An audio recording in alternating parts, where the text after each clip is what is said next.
Então, sejam bem-vindos a mais um episódio do podcast Pode Parir. Um episódio feito para você, que quer mergulhar nas histórias, nas descobertas e nos desafios de gestar, nascer, parir e criar. Aqui seguimos falando de ciência, de experiências reais, de dúvidas que ninguém responde e até das polêmicas que cercam a maternidade e a obstetrícia. Sempre com o objetivo de ampliar olhares, provocar reflexões e oferecer informações de qualidade para quem vive ou acompanha esse universo tão intenso e transformador. Hoje vamos conversar sobre um tema que toca o coração de toda mãe: como a afetividade molda o desenvolvimento dos nossos filhos. Nossas convidadas de hoje são Leti e Cissa, que são irmãs e mães e que juntas criaram o projeto Criando Filhos Fortes, um produto digital que fala justamente sobre isso: como formar crianças emocionalmente seguras, amadas e preparadas para o mundo. Então, meninas, quero agradecer primeiramente a presença de vocês, assim, estou muito honrada mesmo de poder falar desse tema com pessoas tão especiais. Eu digo que agora nessa temporada, né, eu comecei com meu marido, mas depois só mulheres fortes e influentes, maravilhosas. E eu queria que vocês se apresentassem e explicassem um pouco, né, sobre esse propósito, como é que veio essa ideia desse produto digital, para dar uma introdução aí no que a gente vai conversar. Pronto, então, eu sou Cissa, eu sou mãe de Maria Helena, Maria Luísa e Pedro, casada com o Renilson há 10 anos, e depois que eu fui mãe, tudo vai mudando, até a minha carreira, né? Eu sou formada em contabilidade, mas acaba que estou permeando por esse caminho agora. E o Filhos Fortes nasceu do nosso amor pela maternidade, o meu e de Leste, e do nosso amor de irmãs, porque a gente é muito complementar, assim, a gente tem uma visão de visões opostas, mas o mesmo objetivo. E o Filhos Fortes foi a junção desses nossos dois olhares, assim. E a gente está muito feliz de estar aqui, agradeço muito o convite, dá muito emoção, né? Falar com você, uma mãe, assim, exemplar, uma profissional exímia. E a gente, tanto tempo, né, que a gente se conhece, é uma grande alegria. Verdade. E quanto a gente se transformou também nesse processo, Nossa, né? é. A gente, Paty foi médica de Heleninha, Isso.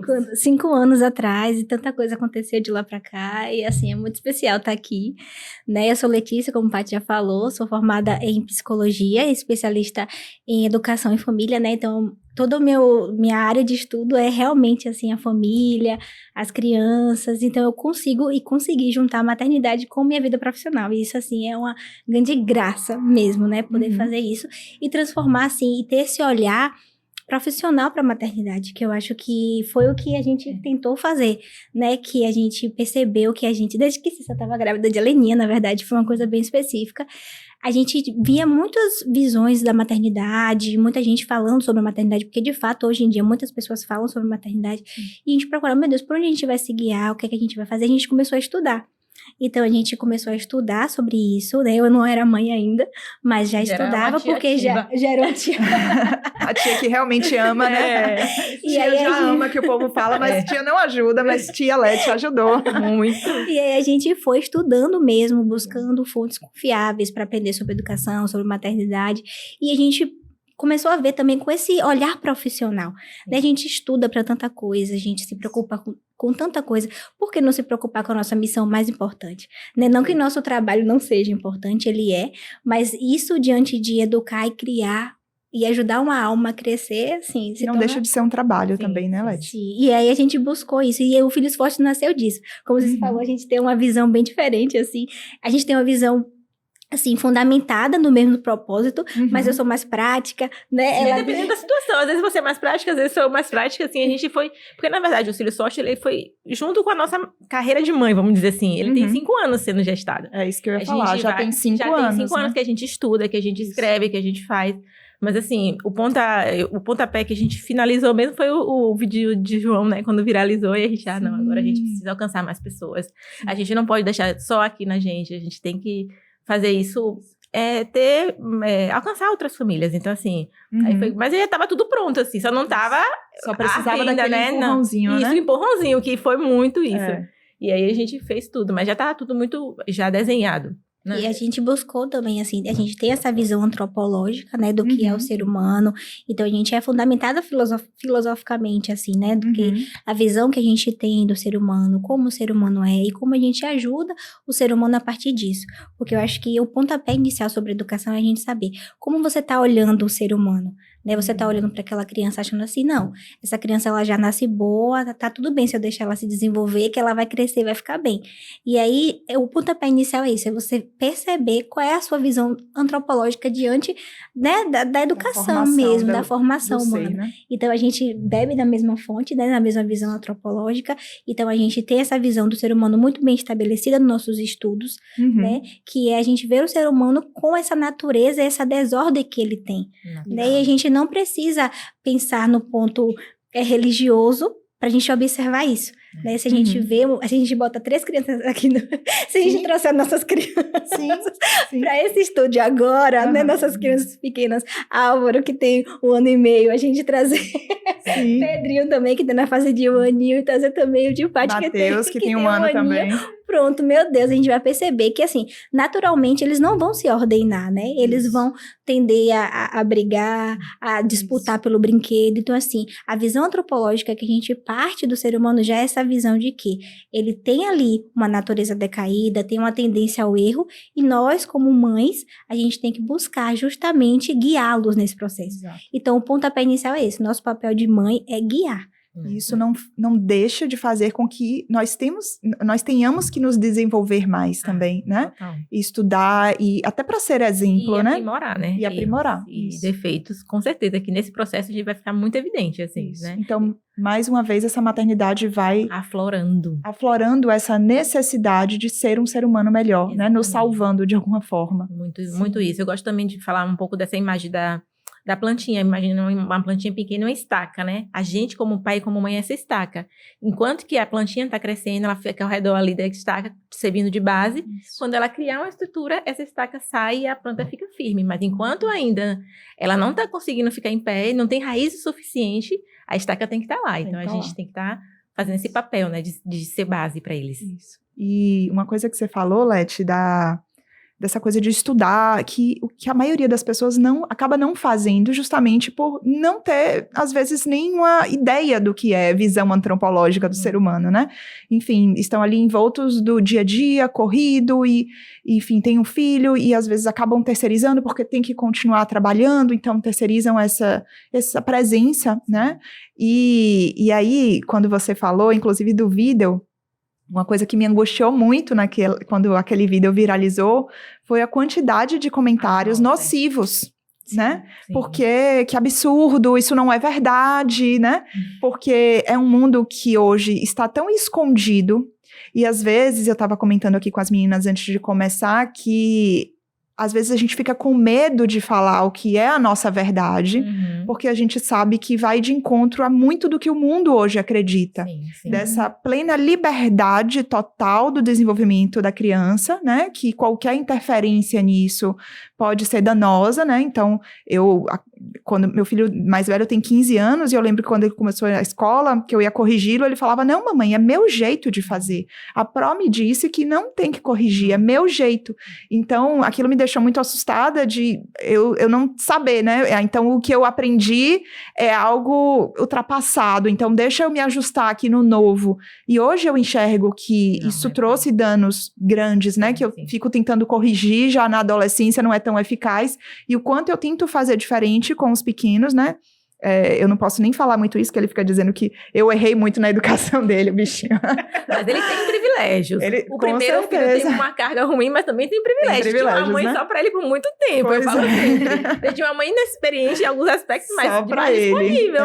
E hoje, Ave Maria, é tão amado pelos irmãos. Então... Os irmãos têm ele, assim, com tanta admiração. Nossa, mas eu queria...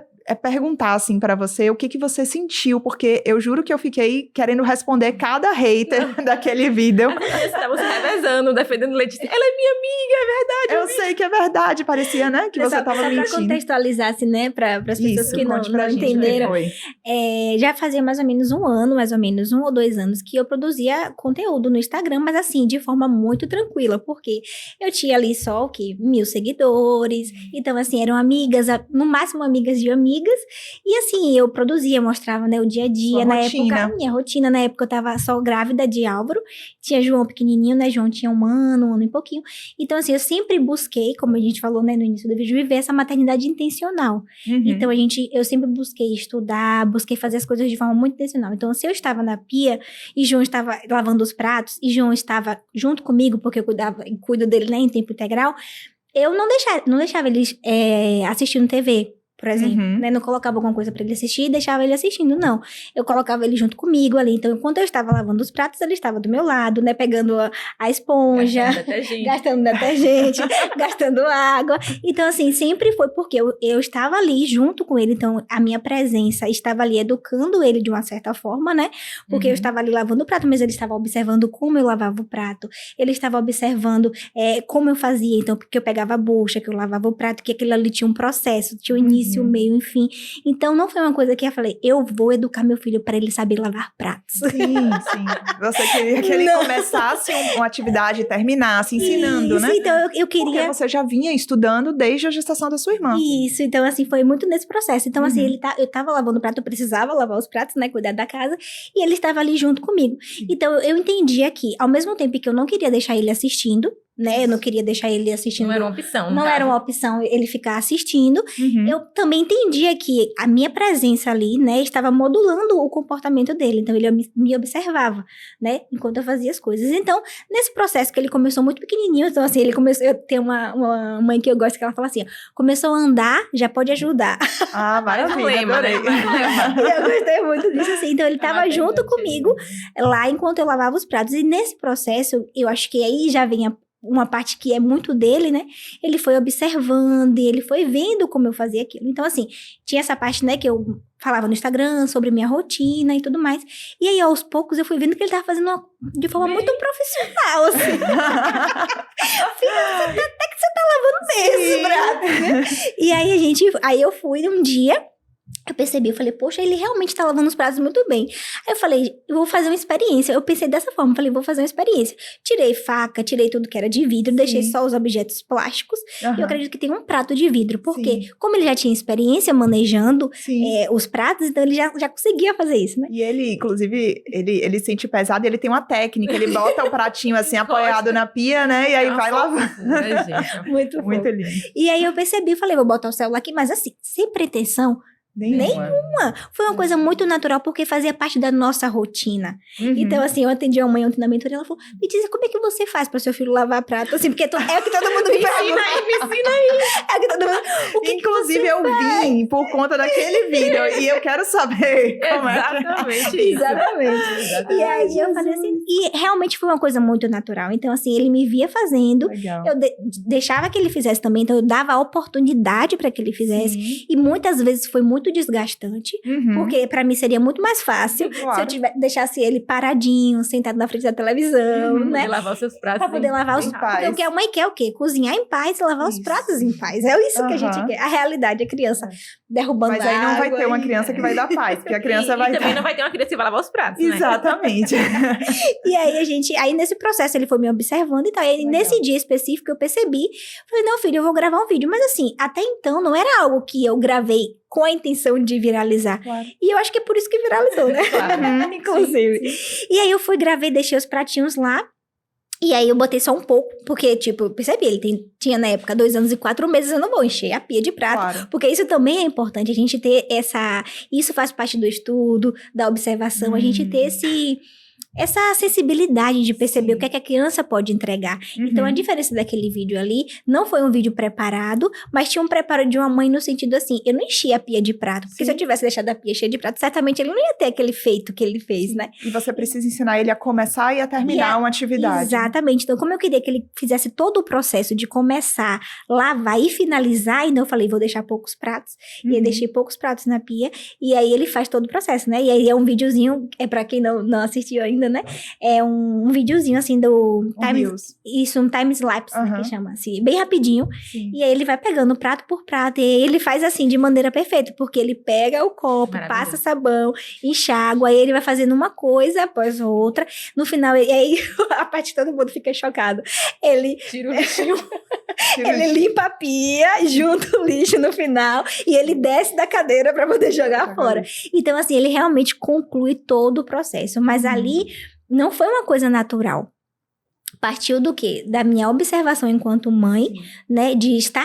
De modelar o comportamento dele no sentido de que, enquanto eu estava lavando os pratos, ele estava lá comigo, né? E depois disso, eu percebi o que ele podia entregar, porque eu queria que ele concluísse todo o processo. Então tem um objetivo na sua educação, a intenção na sua educação, que é o que você está falando, que só vai surgir se a gente tiver algum conhecimento. Exatamente. Que a gente precisa ter, não é instintivo. Assim como as pessoas estão estudando tanto sobre parto, sobre amamentação, as pessoas precisam estudar sobre educação, porque é a parte mais importante, né? Quando a paciente vem para mim na consulta pós-parto, ela meio que finaliza o ciclo, eu falo, não, o ciclo está começando agora, né? A vida está começando, esse parto, esse evento vai se tornar um grãozinho diante de tudo que você vai ter que passar a partir de agora, que é algo engrandecedor, né?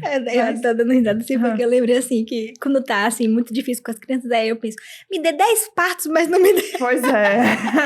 Porque é estanque ali, né? É um momento específico. O parto, assim, é muito difícil, né? Dependendo da experiência de cada um, claro, mas assim, ele tem uma parte de dificuldade ali, uma parte de desafio, de sacrifício, mas ele acontece, né? Ele finaliza, eu acho isso que é a questão. Em 24 horas, em algum... Pode ser demorado, mas ele finaliza. A educação, não. A gente até o último suspiro, a gente tá no processo. Tá educando, exatamente. Então, não tem jogo ganho, né? Exato. E é exigente, né? E a gente vai ali, e eu sempre digo, a gente sempre é exigido, né? Seja para fazer atividade física, seja para ser sedentário, seja para trabalhar, seja para não trabalhar, a gente sempre tem uma exigência, a gente precisa optar aonde a gente quer ser exigido, e que seja onde a gente não pode ser substituído, né? Onde é realmente o mais importante. Né? Isso. E vocês falam muito, né, no produto sobre afetividade, né? Sobre essa parte emocional do processo também. Porque, às vezes, quando alguém olha aquele vídeo, pode falar também, que tá criando um robô, né? Como se fosse ou tá algo... criando também para poder ser um dono de casa, como se estivesse menosprezando ele, sabe? Isso. Também tem uns comentários, assim, bem difíceis. E eu quero que você me fale um pouco sobre como se define essa afetividade na prática do dia a dia, né? Como é que a cada dia a gente apresenta isso na nossa casa, porque isso, fica aparecendo ali naquele vídeo, que muitas pessoas pensam, claro, né, que é uma mãe que tá ali por trás, vai, lava o prato, tá de castigo, vai lavar o prato. Sabe que né? tem um vídeo assim, tem um comentário que eu dei muita risada assim, mãe preguiçosa. Ó, pra isso. Ponto, meu Deus imagina. do céu. Você não tem noção do quanto trabalho dá além. Pois é, meu Deus. Ali. Não, e o mais legal do vídeo é que no final os pratos estavam bem lavados. Eu não precisei lavar novamente. Eita! Tá vendo? Eu joguei, guardei os Mãe pratos. preguiçosa. Gente do céu. Mas enfim, a mãe estudou tudo isso. Uma intencionalidade educativa Há gigantesca. 2 anos e 4 meses, forjando o ser. No final, é resolver isso. Enfim, é bom a gente ter bastante ciência do que a gente tá falando, justamente para poder dar risada depois, né? E não se... E aí, eu acho que eu acabei não respondendo a pergunta, mas assim, eu acho que no primeiro impacto, assim, quando eu vi as mensagens, eu não me incomodei de forma nenhuma, porque eu pensei assim, as pessoas estão falando mais sobre elas do que sobre mim, sobre a visão que elas têm da educação, sobre a visão que elas têm do trabalho, sobre a visão que elas têm do sacrifício, porque você falou, e aí eu acho que conversa um pouco com o que você falou, é justamente assim, a nossa sociedade vê o sacrifício como algo ruim, vê o trabalho como algo ruim, então quando elas vêm lavando o prato e concluindo, falando, tá escravizando a criança. Não tem afeto. Não é a criança... Não é uma mãe servindo. Não é uma criança aprendendo a ser útil, não é uma criança aprendendo uma nova habilidade, não é uma criança começando, terminando e concluindo uma atividade, não. É uma criança, entende? Então, quando eu vi os comentários ruins, pra mim, simplesmente foi muito natural. Claro que, assim, não é, meu Deus, tô vendo. Alguns comentários eu dei risada, tipo esse mãe preguiçosa. Falei, meu filho, se você soubesse tanto que eu trabalho... Pois é, imagina. Tem uma coisa que eu não sou preguiçosa. Socorro. Aí eu dei muita risada, mas assim, e outros comentários, claro, né, e que a gente vai observando que as pessoas vão muito por esse viés do que elas pensam, né? E tudo mais. Mas assim, falando especificamente da afetividade, quando a gente pensa em afetividade, a gente tem que pensar em educar as emoções, né? E esse educar as emoções, a gente pensa assim, nós estamos educando nossas emoções até até o fim da vida, Sim. né? Então, a gente vive aqui no ambiente, né? Esse ambiente gera, né? Impacta a gente de uma certa forma, né? E esse impacto gera emoções e a gente tem que estar o tempo todo administrando essas emoções. Sim. E com as crianças não é diferente, né? Só que com eles, qual é a grande diferença de adultos para crianças? Que com a criança, esse papel é nosso. Porque o que é que acontece? Às vezes os pais, né, por não saberem, que eu verdadeiramente acredito que nenhum pai deseja o mal pro seu filho. Claro. Então, assim, por não saber, eles acabam deixando que a criança, como se a criança fosse capaz de se autorregular e de educar as próprias emoções. Se fosse algo também que fosse um prazo de validade. Ele tá fazendo birra agora com 2 anos, mas quando tiver 7, ele não vai mais fazer birra. Então, eu não preciso atuar agora, eu não preciso dar contorno afetivo agora, porque daqui a pouquinho tempo ele já vai conseguir fazer isso. Então, tem muito essa ideia também, né? Mas como é que ele vai regular isso, né? E como que vai reverberar isso dentro dele, né? E tem uma outra mãe que falou assim, eu achei muito interessante, ela falou assim, quando é que a birra acaba? Ela falou assim, ó, eu conheço muitos adultos birrentos, você não? Pois é.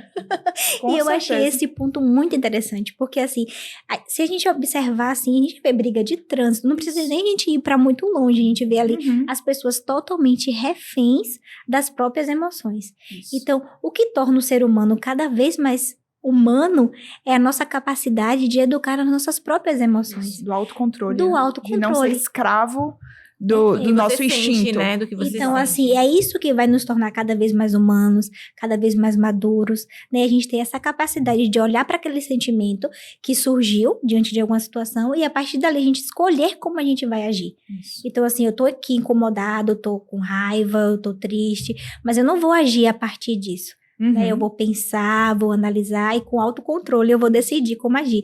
Eu acho que isso é tão, assim, é simples e complexo ao mesmo tempo que tem pessoas que nem imaginam que isso seja possível, Sim, né? Elas acham, não, que tipo nem assim, tem essa clareza, né? não tem essa clareza, pensa que assim, não, eu posso pensar e agir e as pessoas vão ter que me aceitar como eu sou.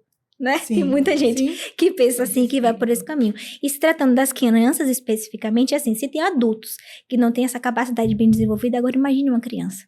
Uma criança de 1, de 2, de 3 anos, né? Como é que ela... Se adultos não têm esse autocontrole, como é que a gente vai desejar que uma criança tenha isso?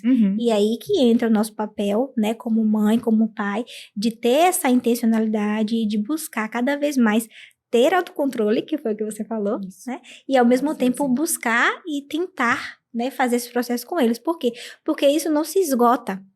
Até o fim da vida, nós estamos nesse processo de educar as nossas emoções, de amadurecer, de se tornar alguém melhor, né? Então, a gente precisa ter, assim, esse olhar, né? E é um processo também, se você parar para pensar, é um processo de santidade, né? Porque no final, tá muito interligado também, né? O nosso sentimento com o que Deus espera de nós. Porque no final das contas, a gente tem que educar para servir melhor os outros, para tornar aquele ambiente agradável para todo mundo. Então, quando a gente tem essa intencionalidade educativa para as crianças, a gente pensa assim, quando minha criança estiver lá sozinha naquele ambiente, eu quero que ela seja uma pessoa que consiga se regular, que consiga contribuir positivamente. Então, a gente está sempre com essa visão lá no final. É claro que a gente está falando aqui de criança, no caso do curso, né, de 0 a 3 anos. Eles não têm capacidade de fazer isso. Mas a gente tem aquela visão lá no final, né? Esse o que a gente está buscando é isso. É claro que tem um processo, que tem muitos altos e baixos, mas a gente tem esse objetivo final. Porque nós temos muitos altos e baixos. E né? nós também temos nosso objetivo final, que é a santificação, que é agradar a Deus. No final das contas, esse nosso E eu acho que a santidade, assim, essa palavra pode soar, mas a gente pensa assim, santidade é igual perfeição. O ser humano, ele foi educado para ser perfeito. E até o final foi criado para ser perfeito. Então, até o final da vida, a gente tem que buscar essa perfeição. É como um diamante que tivesse cheio de, né, estivesse bruto ali, totalmente bruto. E aí, durante o processo da vida, a gente fosse, né, aparando essas arestas para que a gente se tornasse esse diamante, né, brilhante, né, e valioso, né? Então, é justamente esse processo. A gente começa fazendo isso com nossos filhos. Então, eles vêm pra gente como esse diamante bruto para ser lapidado. A gente começa a fazer esse processo, mas não é um processo que se esgota, porque eles vão começar a caminhar com as próprias pernas e vão crescer, e eles vão fazer isso por eles mesmos, né? Mas o nosso papel, né, como pai, como mãe, e esse convite de viver essa maternidade intencional é justamente a gente ter essa consciência, né, desse papel, que eu acho que é o primeiro passo que muitos pais não têm, né? Se você acredita que seu filho é um diamante, que seu filho já nasce um diamante, Sim. você Todo não vai... lapidado. Todo lapidado, brilhante, bonito, Sim. você não vai, né, ter esse esforço. Mas se você já tem essa... Aí que entra a visão antropológica que a gente tava falando Sim. no início, né? Se você já vê seu filho como esse diamante a ser lapidado, toda oportunidade que você tiver vai ser uma oportunidade de você estar lapidando esse diamante, de você estar melhorando, de você estar ajudando para que ele, né, se torne cada vez mais brilhante, cada vez mais bonito. E é justamente por esse caminho, assim. Então, educar a afetividade é justamente você ter essa primeira coisa, né? Não sei nada sobre afetividade, não sei nem o que significa essa palavra. Era isso que eu queria saber na prática, como é que a gente Zero. faz isso, né? Então, Porque me surge muito essa dúvida, sabe, Leti, dessa questão de até que ponto a gente precisa chamar a atenção da criança e tá ali firme, e daqui a pouco você tá, ai, meu filho, eu te amo. Fica uma coisa meio... eu sei que a gente tem que demonstrar esse afeto, mas como é que é isso na prática, né? Sim. Eu acho que o primeiro ponto é assim, eu acho que a primeira coisa é a gente enxergar, assim, parece uma brincadeira simples, mas a gente realmente enxergar que, assim, você tá ajudando o seu filho a ser melhor. Sim. Melhor pra ele, né? Uhum. Melhor pro O mundo. propósito disso Qual- é esse, né? Isso, qual é a forma que você vê, né? Meu filho é um diamante, ele é um diamante, mas ele tá cheio de arestas ali para serem amparadas. Uhum. Então, a gente precisa fazer esse processo, né? De limpar, de moldar. Sim. E esse é o processo de você construir a afetividade dele. Então, assim, tem duas coisas específicas em relação à afetividade. Uhum. É que a criança, ela nasce com essa necessidade de ser amada. Então, toda criança, ela nasce com isso, né? Que a gente chama de potinho de amor, né? Ele nasce com essa reserva amorosa, assim, Sim. muito, muito vazia. Porque, ó, eu tava na barriga da minha mãe, eu nasci, e agora? Agora eu tenho até que respirar. E agora, né? O que é que eu faço, né? Sim. E aí, a partir do momento que ele vai crescendo, ele vai entendendo, não, eu faço parte de uma família, nessa família tem uma mãe, nessa família tem um pai, eles me amam. Eles me amam independente do que eu faço. Então, esse processo de você construir a afetividade é você mostrar pro seu filho que ele é amado. Sim. Ele é amado independente do que ele faça. Ele é amado assim, com birra ou sem birra, ele continua sendo seu filho, Isso. né? Ele continua sendo aquela criança que você desejou, que Que a você gente não ama. desiste, né, também. Tem sempre, até repetir pra gente mesmo, a gente não desiste de você. Isso. Você pode estar errando nisso. Você tá num processo de melhorar esse comportamento, mas a gente não desiste de você. Sim. Assim como Deus não desiste da gente, né? A gente vai Exatamente. tentando de novo, novas estratégias, mas com Sim. esse objetivo, sempre, né? Então, aí tem essa questão, né, do potinho de amor, da gente estar ali o tempo todo. Então, assim, a gente tem que, na afetividade, a gente tem que estar com esse duplo olhar. O olhar de estar olhando para aquela criança como seu individual, né, que Deus mandou aquela criança, ela é única, ela é irrepetível, e Uhum. não existe nada nem ninguém no mundo que seja igual a ela. Sim. Então, por isso ela é amada. Sim. Só por existir, ela é amada. E né? você precisa demonstrar isso pra ela. E você precisa demonstrar isso. Falar dessa forma. Falar dessa Uhum. forma. Então, esse é um primeiro ponto. E o outro ponto é você saber que, ao mesmo tempo que você ama, Uhum. quem ama também corrige, Isso. né? Então, a Uhum. gente ter esse olhar assim, primeiro ponto, é o diamante que precisa ser lapidado, né? Isso. Precisa ser melhorado, precisa ser cuidado, Uhum. né? Como a gente cuida mesmo de uma joia. Sim. E ao mesmo tempo que a gente, né, ama, a Isso. gente também educa. Educa. Porque esse é o nosso papel. E tem sendo muito confundido isso, né? Tem Sim. muita gente que acha que o amor tem a ver com a permissão. Proteção, né? Liberdade. Também, de ser liberdade, amada. né? Ah, não. Eu ouvia muito quando eu tive Lucas, eu sempre fui muito de corrigir, né? Porque eu queria, eu tinha essa visão de que eu queria, enfim, criá-lo para ser um ser Sim. humano útil, né? Sim. E que ele sentisse ali que ele era importante também, mas eu não permitia que algumas coisas Sim. eram Negociáveis. para mim. Sim. E às vezes eu, na época, fazia residência médica, ele tinha 2 anos, então eram 90 horas semanais de trabalho. Então a presença era uma coisa muito escassa. E quando eu estava presente, eu tinha que corrigi-lo. E eu ouvia algumas vezes, nossa, você fica fora e quando você chega, você chama a atenção dele, ele não vai gostar de você. Se não, eu quem, né, Paty? Pois é. Então, imagine que eu ouvia isso, mas eu não me deixava abalar, Sim. porque eu sabia que era a minha função, de alguma forma, por mais ignorante que eu fosse na época, sabe? Uhum. Então, hoje, por exemplo, tendo mais conhecimento e tendo mais discernimento do que eu preciso fazer, eu vejo que o mínimo, a mínima intervenção que eu faço em casa, ele já responde bem, apesar do meu medo de achar que por ele estar mais velho, talvez não consiga responder, eu vejo que ele tem se tornado cuidadoso, dócil, exatamente. Então, graças a Deus, mas era algo que eu tinha muito medo, e que eu sinto que meu marido, às vezes, ele pendia mais para não corrigir, para não se desgastar a relação dos dois, sabe? Nossa, eu tenho tão pouco tempo com ele, então deixa eu relevar essas coisas. Mas eu acho que isso é mal do pai, né? Mal do pai sempre, né? Acho que é do pai mesmo. Mas eu acho que a sociedade tem ficado assim, né? Tão correria, a vida, trabalho, eu tenho que produzir, eu tenho que ter... Você falando aí da coisa do educar, né? Lavando prato e tal, e a mesma pessoa que te critica às vezes está procurando ali na internet qual o brinquedo da Fisher-Price que vai ensinar a criança a ter discernimento, autonomia. Então você pode educar com as coisas do dia a dia da sua casa, é muito mais barato, né? E vai às vezes formar e forjar muito melhor aquele ser humano. É mais barato, mas custa mais para quem está ensinando, né? Porque é um processo muito, muito desgastante, a gente tem que falar isso, que é bem difícil, e que não tem jeito, a gente evolui com a presença, então as crianças também, então seja do pai ou seja da mãe. Então, por exemplo, até a questão da babá, né, a gente vê que a babá, até certa idade da criança, você não sente tanta interferência, mas começou a crescer um pouco mais, você vê que parece que a criança tá ficando como o comportamento da babá, né, então elas estão captando tudo, o tempo inteiro. Sim, por conta da presença. Por conta da presença. E aí, quando a mãe e o pai são presença, tem que educar, como você falou, né, moldar com afetividade, falando que é um ser único, que a mãe é única, né? Às vezes, Maluzinha, quando eu chamo a atenção, ela fala, eu não quero mais ser sua filha. É o clássico. Eu não sou mais sua filha, eu vou morar na casa da vizinha. A vizinha dá bolo, né? Exatamente. E aí, não logo briga. Depois, ela tá, mamãe, vamos fazer não sei o que juntas. Nossa, então, é engraçado como... Oscila demais. E a gente, como adulto, não pode se deixar levar, né? A gente não pode ter medo de não ser... da criança não gostar da gente, não pode, né? Não pode. Porque se a gente ama aquela criança, não há outro caminho.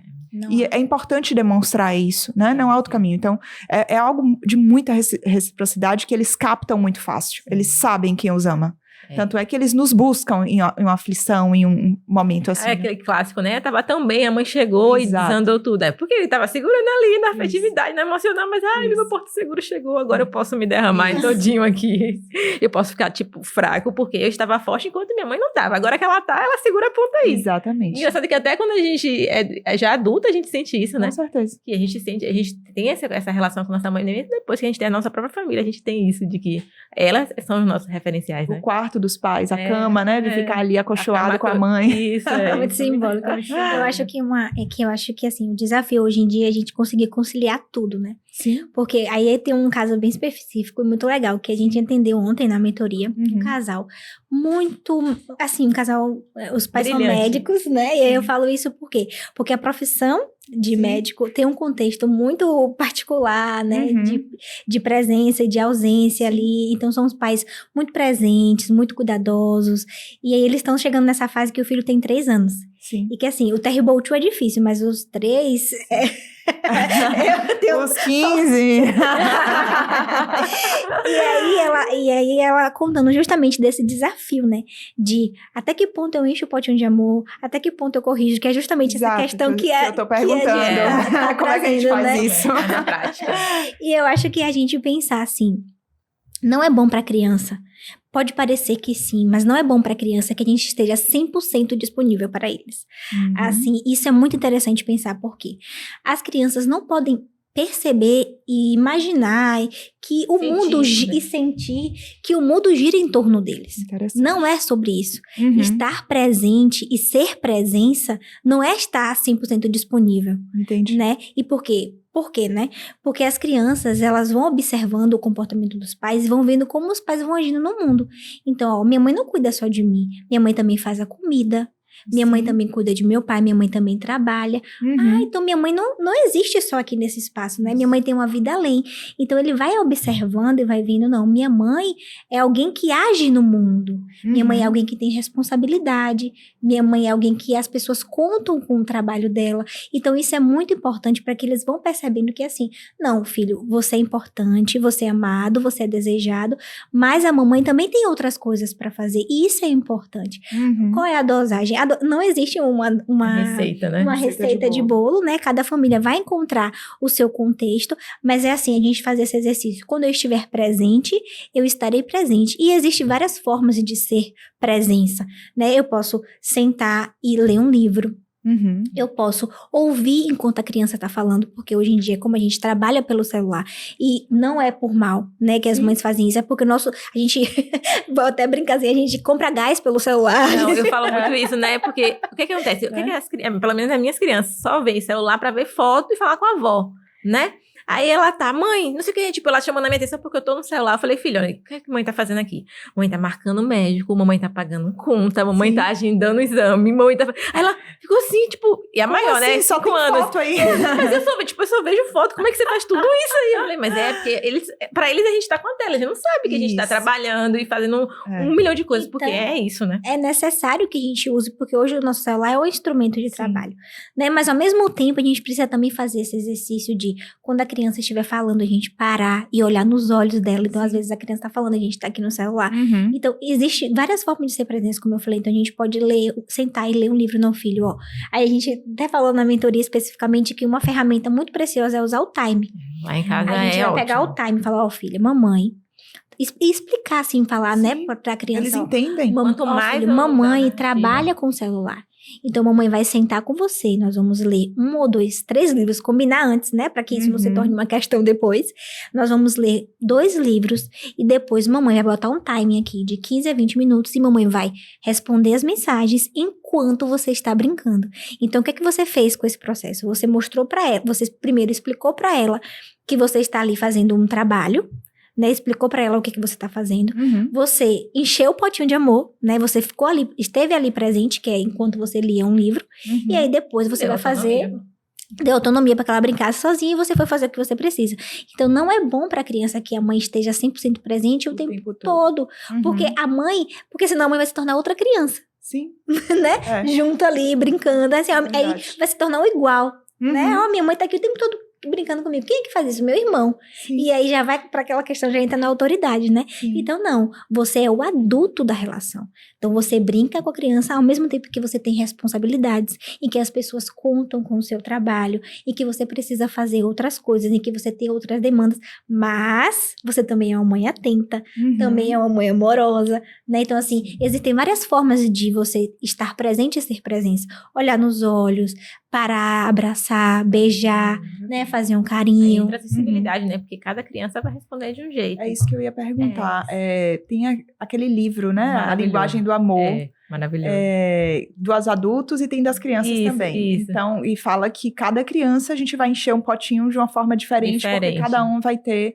Então, isso existe mesmo. Isso existe mesmo. E é muito no erro e acerto. Não tem como assim, você vai testar, você vai fazer todas as linguagens do amor e você vai sentindo. Isso. Por exemplo, a minha, no meio de 3 anos, ela chegava da escola muito agitada. E eu ficava muito querendo ler um livro pra ela. Sim. Mas ela não se regulava com o livro. Eu tentando lá, eu pegava os melhores livros e tal. E fiquei insistindo Dava toda aquela nisso. ênfase na leitura. E fazendo aquela coisa. Todos os ela não se personagens. regulava. Eu falei, mas por quê? Tava quase fantasiando. Quase. Eu falei, mas por quê? Aí percebi que não, pra ela precisava de um banho. Aí eu dei um banho, deixei ela um pouco lá. Aí depois passava o hidratante e fui lá Você me deu uma acalmar. ideia, viu, Mas não Cissa? contou, É assim mesmo. É isso, aí Ou depois seja, ela é uma aí- criança mais sensorial. Isso, Né? Aí entendi. você tem que ir testando. Uhum. Não tem. Eu tenho receita 3 de- anos só no livro, velho. Eu nem sabia que Não dá, podia porque, ter outra linguagem. porque tem Vou outras comprar esse livro. É, Eu já li o pronto. do adulto, agora eu vou... Aí eu acho que assim, a gente tem que ir testando, porque cada um já é de um jeito. Já a minha mais velha já tá na fase mais de conversar, então ela quer falar sobre o dia, ela quer entendi. verbalizar sobre aquilo. Luísa, quando eu pergunto qualquer coisa, ela diz, não quero falar, entendeu? Eu já passei, Sim. tipo, tempo na escola, eu quero estancar esse Uhum. momento, eu quero ver outra coisa aqui. Então, com ela, o banho funcionou. Então, assim, a gente tem que ter o repertório, né? Tem Sim. um cardápio de presença E ali. aí que que entra o pode não- estudo, É. e aí que entra a intencionalidade, e Uhum. aí que entra a preparação. É justamente a gente criar esse arcabouço, porque a gente ajuda eles e ajuda a gente também. Claro. Né? Pra Uhum. gente ter essas Com opções. certeza. Olha quantas coisas que eu posso fazer. Eu posso, às vezes, tem uma criança que é mais prática, que não quer nem livro, que não quer elogio, que não quer nada. Mamãe, você tá aí, tipo assim, você vai preparar o jantar. Venha, filho, me ajude. Isso. Ó, eu vou pegar aqui a comida, você vai separar os pratos, você vai Uhum. pegar a Mesa. água, você vai colocar a mesa. Então tem tem criança. Então, assim, é muito uma questão de você ter um repertório e, ao mesmo tempo, você observar e adaptar a sua realidade. Né? De você observar a sua criança. Às vezes, você tem 2, 3 filhos, cada criança vai se regular de uma forma diferente. Então, não existe uma receita de bolo, mas o que existe é uma mãe atenta, que vai observar ali seus filhos e vai buscar fazer sempre o melhor possível pela harmonia familiar. Exato. Né? Esse é o objetivo final, né? A harmonia familiar, para todo mundo se crescer emocionalmente estável, né? Sim. E aí você falou dessa coisa, ela chega da escola e eu vou dar banho. É uma rotina, né, que se cria ali, que também... E eu queria que vocês falassem um pouco da importância dessa rotina com a criança. O que isso pode desenvolver nessa criança? Sem rotina, não tem nem como conversar o processo de educação. Assim, a rotina é o primeiro passo. Eu acredito também, até a gente, né, a gente precisa de rotina para poder conseguir produzir melhor. Então, você vai olhar a realidade e vai criar uma rotina para sua família. E contemplando aqueles 4 hábitos básicos que a gente sempre fala.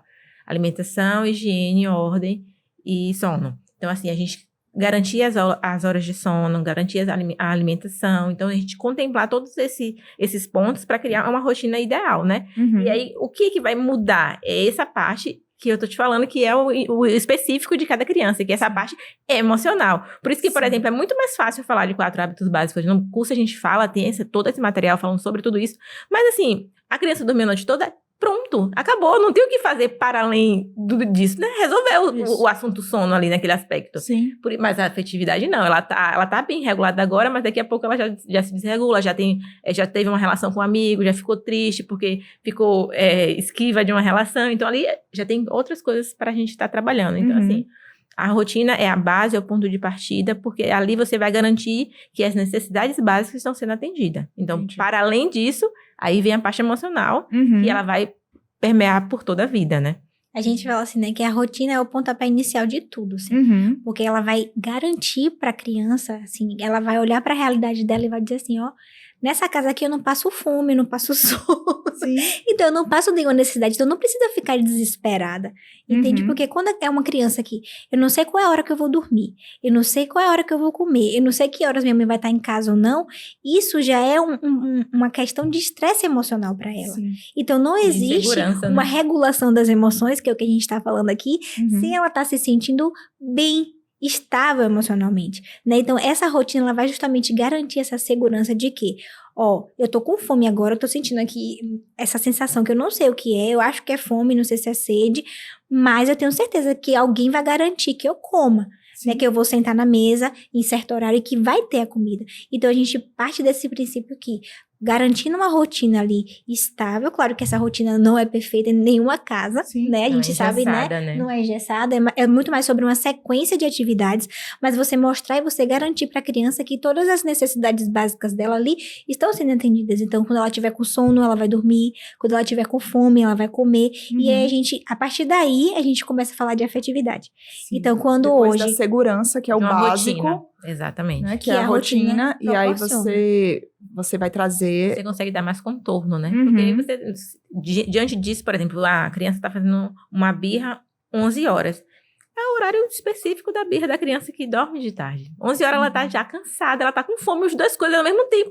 Pode ter certeza que ela vai fazer aquele choro assim. Meu Deus, que choro é esse? Porque daqui a pouco ela vai almoçar e dormir, então ela já tá cansada. Então, por que você consegue ter esse mapeamento? Por conta da rotina. Então, assim, aí você não precisa eu corrigir agora, sabe? Tá tudo bem, filho, pega aqui, você já vai comer, você já vai dormir, tá bom? Essa birra não é porque você tá me enfrentando ou porque você não tá conseguindo se adequar a uma norma que a mamãe deu, é só porque você tá cansada. Então, tudo bem, vamos dar um contorno ali e passa. É diferente de um momento que ela faz algo com a intenção, né, de quebrar as regras. Aí sim, você já tem que ter um outro olhar. Então, é isso aí que entra a acessibilidade. Por isso que a rotina é tão importante. Porque senão você fica aleatória, né? Você não vai saber onde é que ela tá te enfrentando porque ela quer te enfrentar ou porque ela tá sendo com fome, é porque ela tá com fome ou porque tá com sono. Então, e se você não tem a rotina, que é o básico, você vai estar sempre corrigindo de forma imperiosa, imperativa. E aí, falta... realmente a afetividade. Ou o contrário, né? Porque então, tem pais que vai pro lado do autoritário ou permissivo demais. Aí, ou um comportamento ou outro, né? Os extremos. E não é nenhum dos dois é bom, né? A gente tem que ter o caminho do meio mesmo. Então a rotina vai garantir pra gente Porque a gente nunca vai ter certeza, né, de estar acertando, mas vai garantir pra gente um caminho seguro. O seguro para as crianças, que elas vão estar se sentindo mais seguras por ter uma vida mais previsível, e seguro pra gente, porque a gente vai ter onde olhar, né, vai ter ali, não, tá chorando porque tá com sono, ou não tá com sono, não tá com fome, não, aqui realmente ele está desafiando, então ele precisa e ele tá exigindo de mim que eu tenha uma postura mais assertiva, né, que eu haja de forma mais assertiva, né, porque, mas nem tá sempre é sono, né, porque tem aquela mãe que fica, tá com sono, tá com sono, e você olhando assim, meu Deus, o que esse sono é capaz. Mas muitas vezes é sono. Se for 1, 2, 3 anos, geralmente, passou dos 3 anos, aí já não é tão sono assim, né? Mas é isso, a gente precisa saber reconhecer através de uma rotina bem estabelecida. Exatamente, é isso e mesmo. Também de conhecer seu filho. Eu acho que a afetividade passa muito por esse ponto também. Da gente olhar para nossa criança como ser único e irrepetível, porque cada criança vai ter uma necessidade de sono diferente. Cada criança vai ter uma forma de se alimentar diferente. Claro que a gente tem, né, numa família uma unidade, mas ao mesmo tempo você também tem uma individualidade. Né, daquela criança ali, de você conhecer, de você saber. Eu conheço meu filho, como você deu exemplo, né? Eu tava lendo, mas ela não queria uma leitura, ela queria um banho. Já a outra não queria um banho, queria uma leitura. Então, muita gente tá buscando, e acho que a maternidade é muito sobre isso, da gente buscar informações, mas não pra gente se dizer assim, eu vou fazer exatamente como aquela mãe faz. Porque não é sobre isso, é a gente justamente olhar, ter critérios e olhar para nossa realidade, para os nossos filhos, especificamente cada um, né, que às vezes tem mais de um filho, e saber qual é a necessidade de cada um. Eu acho que vai muito por esse caminho também. Eu tenho um lema, que eu gosto muito de lema, né, acho que ajuda bastante a gente, que a rotina ela não é uma marcha, é uma dança. Então você tá sempre que olhando, agora vai ter que ser um ritmo mais rápido, outro mais lento, então você tá sempre pensando qual é o bem, é a harmonia familiar. A rotina serve para isso, né? Para garantir a harmonia familiar. Porque, por exemplo, a questão de horário de pai e de mãe que chega, tudo isso tem que ser contabilizado dentro da rotina. Por isso que é muito individual. Mas ela é uma dança porque ela tem um objetivo final, que é a harmonia familiar. Então, por isso que ela vai mudar, porque as coisas mudam, os horários, as necessidades. Então, a gente tá sempre que, como a mulher é sempre mais sensível, tendo com esse olhar e de dizer, não, aqui a gente precisa corrigir, a gente precisa dar um contorno melhor, aqui a gente precisa ter uma atitude mais pontual. Então, é esse olhar, assim, global e individual ao mesmo tempo. Global por conta da harmonia familiar e do todo, individual porque tem o esposo, tem as crianças individualmente, né? Isso é bem difícil. Eu tenho uma amiga que é de Brasília, ela tem 5 filhos. E aí ela fala que ela tem um grupo de WhatsApp para cada filho, né? Onde ela vai pontuando as necessidades de cada um com o marido. E, enfim, como ela acaba podendo estar mais presente, ela coloca ali, né? Olha, a gente tá precisando ver tal coisa em fulaninho, né? A gente tá precisando melhorar tal coisa. Então, vai colocando e vai deixando registrado. Então, a tecnologia serve aí para o bem familiar. Você falou de um ponto bem importante, que é essa questão da unidade familiar passa pelo olhar do pai e pelo olhar da mãe. Porque, às vezes, nós mães, a gente tem um olhar e o pai tem um olhar totalmente diferente. E não significa que o olhar da mãe é melhor do que o do pai é melhor, mas significa que eles se complementam. Então, eu acho importantíssimo. E aí, cada mãe vai ter, né, conforme a sua realidade, ter, às vezes, um dia na semana, às vezes, de 15 em 15, às vezes, uma vez no mês, para sentar e conversar especificamente sobre as crianças. Falar assim, no caso, reunião, né? Uma reunião de alinhamento. Sim. Tipo, no meu caso, né? Afinal, não há nada que seja mais importante do que... A gente faz reunião de alinhamento para tudo, né? Na nossa empresa. E a casa é um funcionamento que precisa ser revisado e reavaliado para que o sucesso aconteça, né? Se a gente deixa de qualquer jeito, vai ruir. E aí, a gente olhar para a criança e pensar assim... no caso, né, João, tá indo bem nesse ponto, mas nesse não. Então, vamos estabelecer metas práticas para os próximos dias. E aí, depois, daqui a 15 dias, um mês, senta de novo e, esse ponto aqui melhorou, mas esse ponto aqui ainda precisa melhorar. Então, a gente ter esse olhar, assim, trazer o pai, né, para esse lugar de pai, né, porque aí, eu acho que aí foi uma ideia muito legal que a gente teve no nosso produto específico, que a gente criou... que a gente criou um caderno que a gente coloca, né, as principais áreas lá. Então, a afetividade é uma das áreas, mas a gente colocou a responsabilidade, o sono, a higiene, que são os marcos que a criança já, né, claro que deveria ter alcançado, mas aí isso é particular de cada criança também, mas é justamente pra gente ter esse norte do que eu posso esperar da criança, daquela idade, e a partir disso eu dizer, meu filho com essa idade, por exemplo, de 1 ano, ele já poderia estar dormindo a noite toda, no Uhum. berço, no quarto, ele não está. Mas o que eu posso fazer diante Pra que ele disso? alcance. Né, Sim. para que ele alcance essa meta. E junto com o pai. Então, a gente trouxe, é o nosso xodó, porque foi a forma que a gente achou de trazer os pais para esse lugar Fica de mais prático, participação. Sim, Né? Porque eles muitas vezes não têm paciência de sentar, de assistir Sim. uma...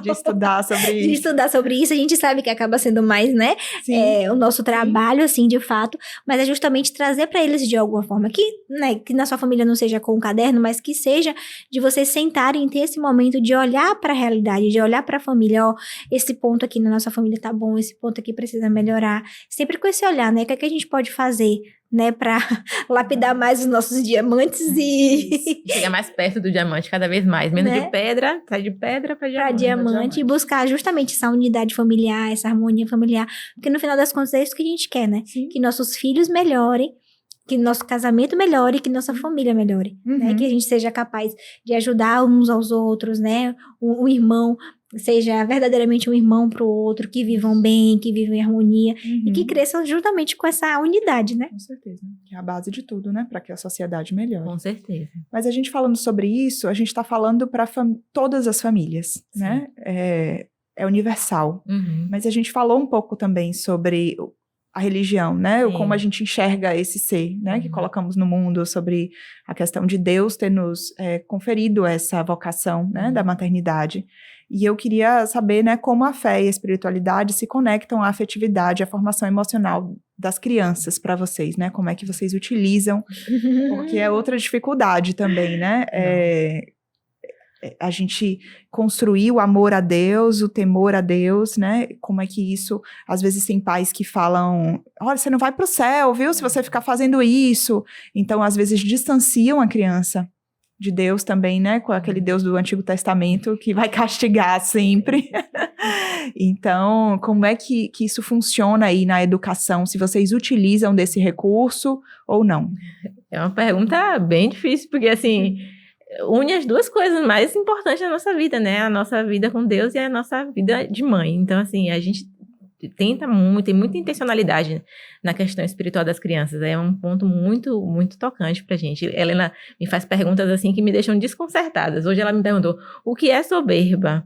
Aí eu, nossa, tipo assim, me pegou de calça curta. Então, assim, várias situações. Então, a gente tenta o tempo inteiro criando esses momentos de conexão, né? Seja no momento da missa, seja no momento em casa, a gente tem essas orações, a gente tem uma oração muito específica para fazer no carro.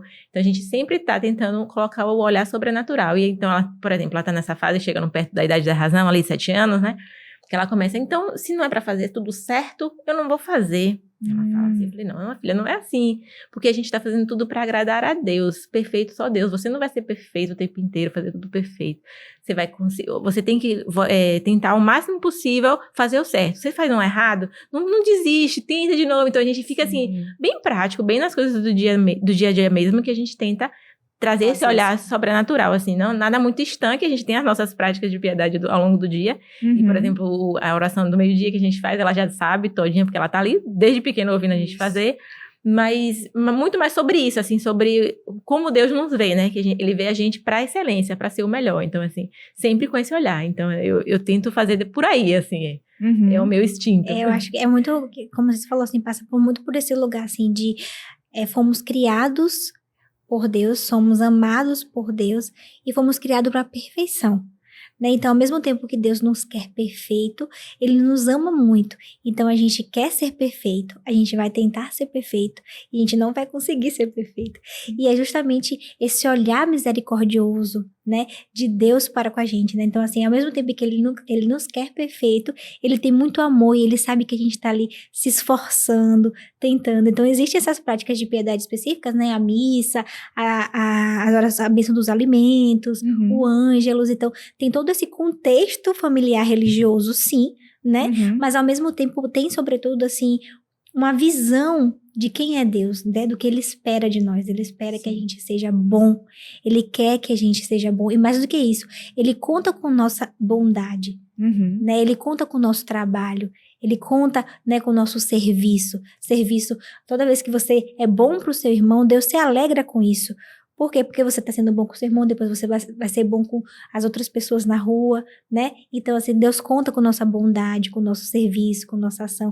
Então, ao mesmo tempo que tem essas práticas, né, da religião, né, que nós somos católicas, ao mesmo tempo tem também essa visão de quem é Deus, do que Ele espera de nós, né, da nossa perfeição, do nosso trabalho, do nosso serviço, e esse olhar de quem ama, né, de Deus para com a gente, de quem ama e de, não, meu filho, eu amo você, eu confio em você e eu conto com você, né? Então, passa por esses dois caminhos, assim, da prática e do olhar, né? Sim. E não para alguma coisa, para obter algo, né? Eu acho que foi até Padre Benedito que falou uma vez que nós devemos amar a Deus mesmo que o céu não exista, né? Sim. Porque às vezes a gente vê, não sei se acontece com vocês, mas já aconteceu comigo, de falar assim, não, é para ir para o céu. E a gente tem que fazer isso, né? Que a gente tem que agradar a Deus, tem que sair para ir para o céu. E aí às vezes ela fala, eu não quero ir para o céu. Nossa, Pela essa falta de entendimento, né? E ali vem nessa cabeça, né? Nossa, eu devo usar isso para educar ou não, né? Qual é a medida, né? Eu devo... Porque, na verdade, para agradecer a tudo que a gente já tem, já vivemos muito bem, né? Já temos que fazer. Ele não precisa de nós precisamos dele, porque já temos muita coisa, né? É muito... Você falou de Padre Benedito, eu lembro dele falando, minha filha, nós já nascemos em débito e vamos morrer em débito. Exato. Você falou dele, eu lembro exatamente dele falando pra mim. Então, tudo que a gente faz ainda é muito pouco diante de tudo que Deus dá pra gente. Né? Então, é isso que a gente tem que mostrar pra eles e falar pra eles. Nós temos que ser bom. Nós somos criados para ser bom e para o bem. E nós temos que buscar isso todos os dias. Vamos conseguir. Porque é o nosso objetivo. Até o final, né? Exato. Lutando. Aí, enquanto a gente falava aqui, eu lembrei de uma outra estratégia que eu faço que deu muito certo essa. Ela fala assim, quando eles erram ou quando eles acertam, eu falo, você tá ficando com o coração vermelho igual de Jesus. E quando tá fazendo coisa errada, tá ficando com o coração preto. É muito gráfico pra eles. E aí ela, não, então eu vou fazer isso. Olha, você fez uma coisa certa, filha. Deus ficou feliz e seu coração ficou vermelho. Porque como é muito assim, gráfico pra eles, visual, né? E aí a gente usa isso assim, eu que tô com meu coração vermelho. Aí a Helena, que é mais assim, maiorzinha, eu fiz uma coisa errada, eu não queria, agora meu coração tá preto. Mas eu falei, você sabia que quando você pede perdão a Deus e você quer fazer o certo, na hora seu coração fica vermelho de novo? Isso é maravilhoso, é tipo a confissão. Mãe, não fala você que vai morrer pra confissão, é tipo, como você é criança, a sua confissão é dentro do seu coração. Aí ela ficou assim, eu falei, maravilha. É uma ferramenta bem assim, didática. Porque e é bom você ter falado, a gente precisa sempre elogiar quando eles acertam, né? Muito. Sempre. Muito, e eles muito. ficam... Maluzinha mesmo estava comigo no supermercado esses dias, e aí uma moça veio para me fazer um cadastro do aplicativo do supermercado para eu ganhar desconto. E nisso a gente já estava no caixa, eu comecei a conversar com a moça, chegou a nossa vez e ela começou a botar as coisas, né, sozinha. Fofa. E aí as coisas pesadas, e ela pegando, e eu, cuidado filha, tá pesado, e ela pegava daquele jeito. Aí a moça, nossa, ela é danadinha, né, é ajuda mesmo. Todos os dias ela vira, mamãe, como foi que a moça falou no supermercado? Conta pro irmão, conta pro papai como foi que a moça falou. Eu tenho que ficar repetindo, né, a moça falou que você ajuda muito, que você é muito forte. Aí ela fica com aquela cara de satisfação. A gente usa acho muito que isso, é um bom termômetro também, pra gente observar se a gente tá sendo uma mãe tirando, né? Porque nosso medo é esse. Da gente pecar pro outro lado, né? Isso. É a gente saber o quanto a gente tá elogiando, porque é o que pode acontecer, né? A gente quer lapidar tanto o diamante que a gente acaba ficando com aquele olhar muito criterioso, né? E aí a gente perde a oportunidade de elogiar também quando eles acertam. E isso é, assim, parte fundamental do processo. Eu diria que, assim, não existe um processo sem isso, né? Sim. Porque se você também não sabe onde você tá acertando, por onde você vai se guiar, né? Isso. Então, assim, elogiar é justamente mostrar pra eles, ó, quando fazer errado a gente, né, corrige, mas quando a gente elogia, ó, filha, por esse caminho, continue, você tá indo bem. Tem até uma proporção, sei lá, 5 vezes mais elogios e 2, né, correção, pra poder ele ver, não, é por aqui, tá dando mais ênfase no certo, então eu tenho que ir pro certo, do que o contrário, né, você errou e tal. E assim, eu sou bom, né, se você começa a falar muito, a criança às vezes fica achando que ela não é boa, né? Com certeza. Então, E é algo de bom em todos nós, né? A gente Isso. só precisa alimentar. Com certeza. Porque se a gente não alimenta, ela não cresce. Exatamente. Muito legal. Então, meninas, finalizando. Nossa, passou muito rápido. Né? E olha que a gente falou um bocado. Queria que vocês me dissessem, assim, o que é pra vocês criar filhos fortes? Nossa, é outra pergunta difícil. Você começou outra, eu vou começar essa. É criar filhos maduros responsáveis, né, capazes de ajudar as pessoas, de serem pessoas que as pessoas podem contar. Não, eu posso contar com você, eu posso contar com o seu trabalho, eu posso contar com sua bondade. Poxa, se acontecer qualquer coisa, para quem eu vou ligar? Não, eu vou ligar para essa pessoa, porque essa pessoa é capaz de me ajudar, é capaz de olhar para mim, é capaz, né, de ver verdadeiramente, né, e olhar o bem. Eu acho que é ser bom, né, criar filhos fortes, é criar pessoas maduras, pessoas boas, né, confiantes, responsáveis, enfim. Que vai abarcar a sociedade, mas no final das contas abarcar Deus também, né? Porque a gente tem sempre esse olhar, não tem pra onde correr, assim. Sim. É como se fosse níveis, né? Primeiro bom pra si mesmo, cuidar de si, depois servir ao outro e agradar a Deus, como o final, assim, né? A coroa da nossa trajetória da vida, né? E alcançar a perfeição. Virar um diamante lapidado, brilhante e valioso. Muito bom, maravilha, muito, muito bom. Muito obrigada, meninas. Aprendi muito aqui hoje. E vocês têm o curso, mas também tem a mentoria, é isso? Então, quem assistiu o curso ainda, enfim, quer uma coisa mais individualizada, tem também. Pode também entrar em contato. Com a agenda fechada, porque Catarina daqui a pouco nasce. Ah, verdade. Aí os olhares vão todos para ela. Muito bem. Mas a gente pode continuar servindo. Qual é o Instagram que as pessoas podem entrar para... Pode ser no meu. Dela. O meu é Letícia, que tá mais estruturada. Letícia Dias Brito. Pronto, maravilha. Então, muito obrigada a todos que nos ouviram e até a próxima. Tchau, tchau. Obrigada.